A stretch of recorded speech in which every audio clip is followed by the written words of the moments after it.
Look, we talk about gaming a lot, and every month it gets weird. And we enjoy collecting the weird, putting it in a gift basket, and sharing it with you. 'Tis the season to be giving. So, hi folks, it's Falcon, and today on gameranx, the weird gaming stories of December 2024. Starting off with number 10, Desktop Survivors 98. Now, there's a couple of layers to the weird here. The first is that Vampire Survivors has reached a level of influencing other games to the point where it's a genre, I think. Like Super Mario Brothers kind of did that. Gears of War did that. I mean, there's a lot of examples of genres that have been created by a game that just became ubiquitous to the point where it was okay to say that you copied it, basically. That has happened with Vampire Survivors. It's not just that they're slyly making a Vampire Survivors clone. The developers of Desktop Survivors 98 openly acknowledge that Vampire Survivors is their inspiration. That's kind of weird, and it usually takes longer. Vampire Survivors came out in 2022. That's not very long ago. But perhaps what's weirdest is that Vampire Survivors, to at least some extent, makes sense. Like the theme of the game makes sense. You're trying to survive an onslaught of sort of vampire and adjacent baddies. Desktop Survivors 98, you are attempting to survive the Windows 98 desktop. Now, I am not saying that isn't a good idea or a fun idea, because I think it is both of those things, but that does not make it not a weird idea.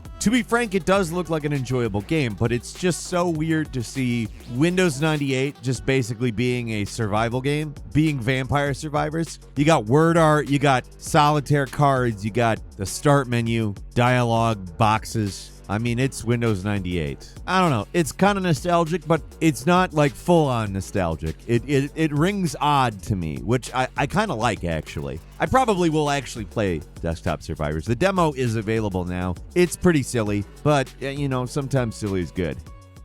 At number 9, Borderlands 4 developers Gearbox have said they're going to tone down the toilet humor. So the narrative director at Gearbox, Sam Winkler, said on Twitter that the toilet humor you may have remembered from Borderlands 3, they're going to restrain themselves a bit. And while it might sound like maybe bowing to the establishment to certain people, I think the reasoning actually makes good sense. I mean, Borderlands 3 was kind of trying too hard to be edgy and not accomplishing it. Like, being obsessed with poop, while I'm not going to deny, is funny on some level. It has its time and place, and if you don't overdo it, it can be awesome. But just doing it doesn't make you edgy. It kind of makes you look like you're trying to be edgy. And really, that surface level edginess just isn't enough. I'm not saying edgy means good or bad or anything. It's just Borderlands 3 didn't really have anything under that level of humor to make it work. I don't know, I'm talking too long about this. The weird part, Sam Winkler also said, I'm not going to say there's no toilets, but if the word skibbity ships in the game under my watch, I'm going to cry real tears. He said somebody joked that they were going to have a gun called the Hawk 2A,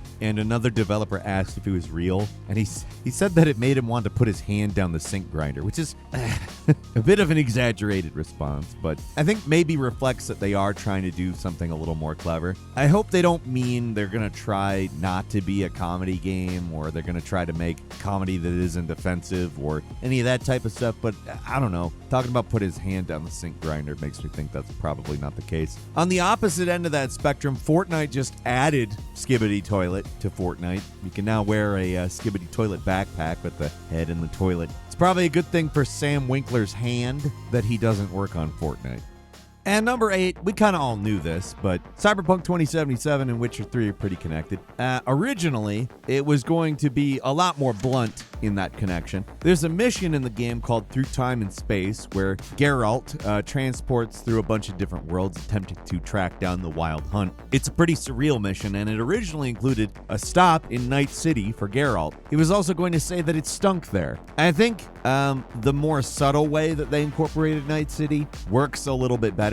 But man, I think about how neat it would have been to be Geralt of Rivia running around Night City, especially Night City in a much earlier version. Like, we don't know exactly what that would have even looked like. And while I'm not saying it's like freak me out weird, it's a nice weird little idea. I certainly would have enjoyed at least seeing what that was going to look like, even if not necessarily having it in the final game. I kind of like Through Time and Space for what it is. It's a little more subtle in the final version, and I think that works better. It's not like The Witcher 3 is like a grandly subtle narrative or anything like that. It's just, it feels a little bit more serious than, I don't know, Geralt acting like he stepped in crap, basically, upon smelling Night City. I don't know. And number 7, a Valve engineer by the name of Ken Birdwell was totally obsessed with lighting. He was actually instrumental in so many different things in Half-Life 2. It's hard to list it. Like, he's the guy who came up with the G-Man for Half-Life 1. I don't know, this guy's a super talented dude. Polymath, I would call him. And in the early 90s, he was really particularly embedded in pursuing a photography passion, and as such developed an understanding of light that was very, very specific and intense, let's say. And once he started working on Half-Life 2, he was the lighting guy, like the guy who wanted to get it right. And what he said in the new Half-Life 2 documentary and commentary material was that absolutely everyone was computing light incorrectly. So he started doing the work of correcting the math. He said he fixed it, everything looked great, and then basically he wanted to tell everybody who made 3D gaming hardware, like the 3D accelerators and everything, you guys got the math wrong, and they all kind of really didn't like being told that. So it took a while until Valve hired Gary McTaggart from 3DFX and a guy who's actually named Charlie Brown, also from 3DFX. Like, they had pull with 3DFX, and they were kind of able to corroborate that Ken was correct. And yeah, it did actually have a positive effect on all video game lighting overall. It just took a while.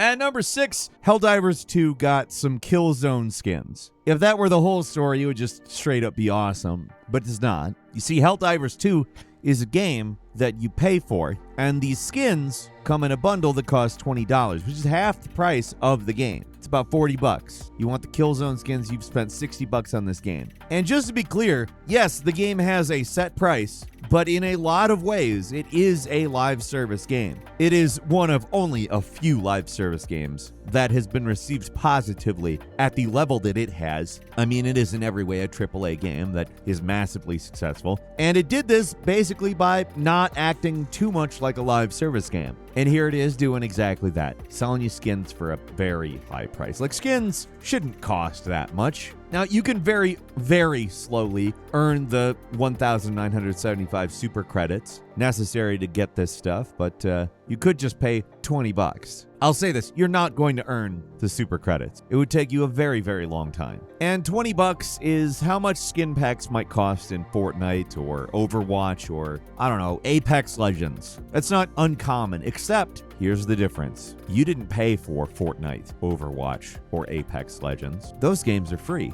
The $15, $20 price point, it's there because you didn't pay any money for the game. You just downloaded it and played it. Helldivers 2 is not like that. If you want Helldivers 2, you're paying $40. To be frank, in an ideal world, there should be no paid DLC in any game, but I'm not criticizing Helldivers 2 specifically just for having paid DLC, paid skins. That's not something I think is impossible to avoid in games nowadays. But if you're selling them at free-to-play prices, it makes it seem like it's just pointless to pay the $40 for the game. It's a contradictory move, and kind of greedy. Don't like it. I'm not the only one either. A lot of people don't like it. People got pretty mad.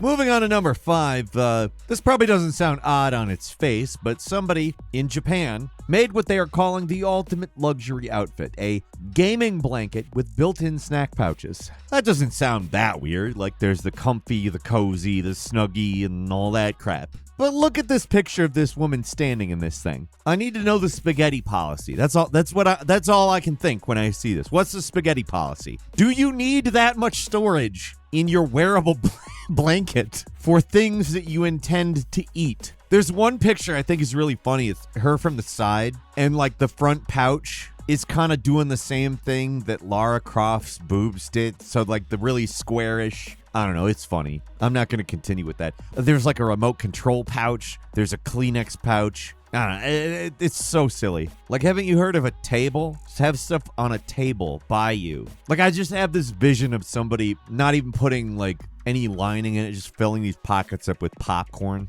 I don't know, it's weird just because this thing looks absurd to me. At number 4, a Starfield developer who left the game in the middle of the project due to the size of the team and not feeling like it was particularly productive. There were too many meetings, etc., etc. Guy by the name of Nate Perkypile, which is one hell of a name. Our man joined Bethesda back in 2007, and he was on a number of high-profile projects. Specifically, he worked on Neon in particular, which is a city in the game for anybody who isn't familiar. And he said basically this was a game that didn't have all of the loading zones when he was working on it. Like, he said Neon was segmented to an extent that was just shocking to him. He even said it could have existed without the loading zones. Like, some of those were not there when I had been working on it, so it was a surprise to me there was as many as there were. Now, he said a lot of it is limitations in the creation engine, which to me seems obvious. Like, if you've watched gameranx videos for any length of time, you know that if Bethesda comes up, I complain about the creation engine. Now, as we know, they have said to us that Unreal Engine isn't suited to the type of game they make. I kind of disagree. I think they like using Creation Engine because it automatically feels like a Bethesda game. But I also kind of think that I don't necessarily just want it to feel like a Bethesda game anymore. I want it to feel like a Bethesda game that works correctly. I want it to feel like Bethesda has evolved. And the Creation Engine is just, it's not a thing that can avoid what it is. I'm sure there are people who could make an argument to me about why the Unreal Engine isn't suited to Bethesda's games, but I think that it's that Bethesda doesn't want to switch to a new engine. Like, that's really what I think it is. It would be a lot of effort. I'm not going to say it wouldn't be, and they don't want to take it. They want to continue developing their own engine, and I think that's dumb. I don't think they should do that. Anyway, as evidence that old Nate Perkypile knows what he's talking about, he launched a game called The Axis Unseen, which is a very pretty indie game that plays a lot like a Skyrim, or I think to even some extent a Starfield. Very different base idea. It's a heavy metal horror open world, which is different. But I actually downloaded it, and it shares a lot in common with Skyrim, but well, it uses Unreal Engine 5. You get why I brought this one up? It's just so weird that a guy can do what Bethesda can't do. Just a guy. Granted, a guy with a lot of experience at Bethesda, but it's weird. It's just weird, isn't it? And number 3, Bungie, the former legal executive from Bungie specifically, a man who was laid off by Bungie, which I'm just going to go ahead and say this. I wouldn't lay off the guy who knows how you get around the law. Don McGowan is his name, and in an interview with the International Alliance of Theatrical Stage Employees, showing off that Bungie has some honestly pretty scummy ways of hiring people, was his game. You see, our man came out and told this publication, which is obviously a publication that is about getting employees paid fairly, came out and told them that they exclusively hired fans so that they could pay people less. Like, they would basically find people who were fans of the company and hire them because they believed they could get away with low pay by having people work on a game that they love. McGowan formerly worked at the Pokemon Company, and he said when he came over to Bungie, 1 in 3 employees, so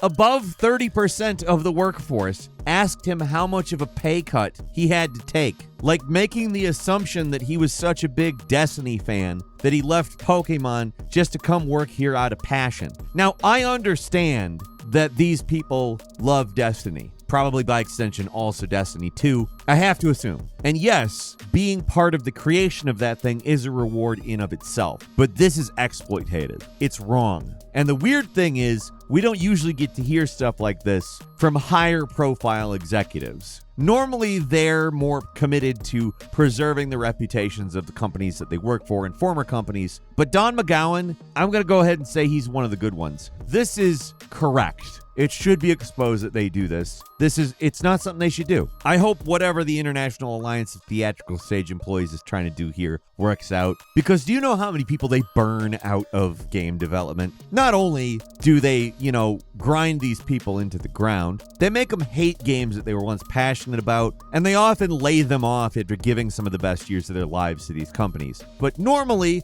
they do this right as they announce their biggest profits ever. That's what chaps my ass about it, and I'm happy this guy exposed it.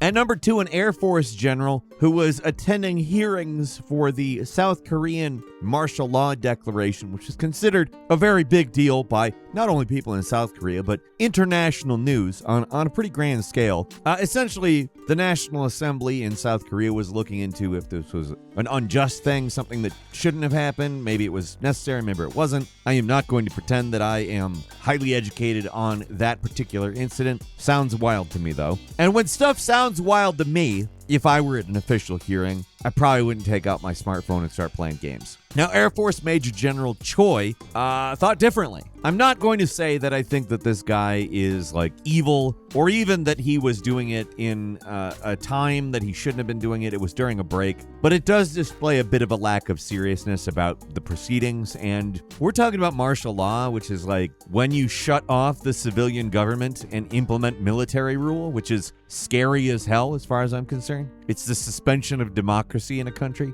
I don't know. Just out of an abundance of caution, just don't play the game, even on break. Somebody told him that it was being broadcast online, even the breaks, and he was like, oh, and then he stopped, understanding why it was probably something that looked less than serious. And finally, at number 1, a former PlayStation boss says there's not going to be any major hardware leaps in the future, that video game consoles have reached their final form.